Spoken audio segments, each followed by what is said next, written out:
വളരെ സന്തോഷം തോന്നുന്നു. സ്വന്തം നാടല്ല എന്ന് പറഞ്ഞാൽ ഞാൻ ജനിച്ചില്ല എന്നേ ഉള്ളൂ. കഴിഞ്ഞ 23 വർഷമായിട്ട് എനിക്ക് ഈ നാടുമായിട്ട് വളരെ അധികം അടുത്ത ബന്ധമാണ്.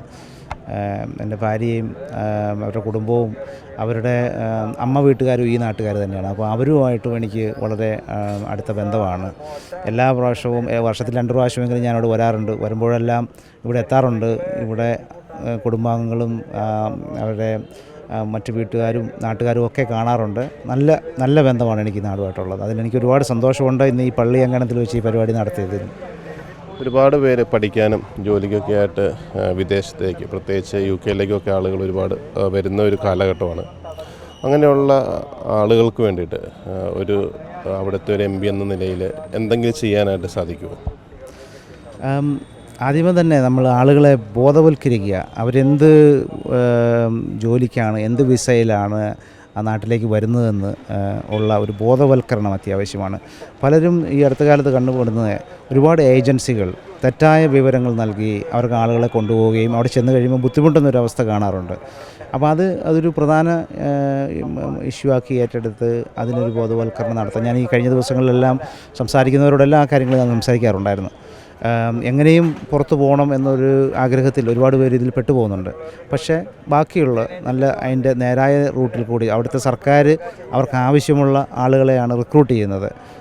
അവരുടെ ഗവൺമെൻറ് വെബ്സൈറ്റുകളിൽ പബ്ലിഷ് ചെയ്തിട്ടുണ്ട് ഷോർട്ടേജ് ഒക്യുപ്പേഷൻ ലിസ്റ്റ് എന്ന് പറയും. ആ ലിസ്റ്റിലുള്ള ജോബുകൾക്ക് മാത്രമേ അവർക്ക് അവിടെ വർക്ക് വിസ കൊടുക്കുന്നുള്ളൂ. അപ്പോൾ അത് ജനങ്ങൾ അറിഞ്ഞിരിക്കണം. നമ്മൾ എന്തെങ്കിലും കോഴ്സിന് അവിടെ പോയി പഠിച്ച് എനിക്ക് ജോലി കിട്ടുമെന്നുള്ള പ്രതീക്ഷയിൽ പോയാൽ നമ്മൾ പലപ്പോഴും ആ കോഴ്സിന് ശേഷം ബുദ്ധിമുട്ടേണ്ടി വരും. അപ്പോൾ അത് ബോധവൽക്കരണം. പിന്നെ ആളുകൾക്ക് മറ്റുള്ളവരുടെ എന്തെങ്കിലും പ്രശ്നങ്ങളൊക്കെ ഉണ്ടെങ്കിൽ, ഉദാഹരണത്തിന് കഴിഞ്ഞ ദിവസം ഒരു ദാരുണമായ 1-2 മരണങ്ങളുണ്ടായി. അതുപോലെ ഈ കഴിഞ്ഞ ദിവസം അതുപോലെ തന്നെ അവിടെ ഒരു തീപിടുത്തമുണ്ടായി. അതിലൊരു ചെറിയ മലയാളി ഉൾപ്പെട്ടിരുന്നു. അങ്ങനെ ഉള്ള ചെറിയ ചെറിയ പ്രശ്നങ്ങളിൽ അവരെ സഹായിക്കാൻ പറ്റുന്ന കാര്യങ്ങളിലൊക്കെ എന്നെ വിളിക്കുകയും കോൺടാക്ട് ചെയ്യുകയും ചെയ്യുമ്പോൾ അവരെൻ്റെ മണ്ഡലത്തിൽ ഉള്ളവരല്ലെങ്കിൽ കൂടിയും പലരും എന്നെ അവരുടെ ഒരു MP ആയിട്ടാണ് കാണുന്നത്. നമുക്കതിനൊക്കെ അവിടെ ചില റെസ്ട്രിക്ഷൻസ് ഉണ്ട് മറ്റുള്ള മണ്ഡലങ്ങളിലെ ആളുകളുടെ കാര്യത്തിൽ ഇടപെടുന്നതിന്. പക്ഷേ നമുക്കൊരു എങ്ങോട്ടാണ് എന്താണ് ചെയ്യേണ്ടതെന്ന് പറഞ്ഞു കൊടുക്കാനും മറ്റും സാധിക്കാറുണ്ട്. ഈ രാഷ്ട്രീയത്തിലേക്കുള്ള പ്രവേശനം എങ്ങനെയായിരുന്നു? വളരെ യാദൃശ്ചികമായിട്ടായിരുന്നു? യാദൃശ്ചികമെന്ന് പറയാൻ പറ്റത്തില്ല. ഞാൻ അവിടുത്തെ പാർട്ടിയുടെ 2015 മുതൽ പാർട്ടിയുടെ മെമ്പറായിരുന്നു. പിന്നെ രാഷ്ട്രീയത്തിലേക്ക് വരാനുള്ള കാരണം നമ്മുടെ പൊതുസമൂഹത്തിലുള്ള ചില കാര്യങ്ങൾ നമുക്ക് ജനങ്ങൾക്ക് ബുദ്ധിമുട്ടുകളുണ്ടാകുന്നു.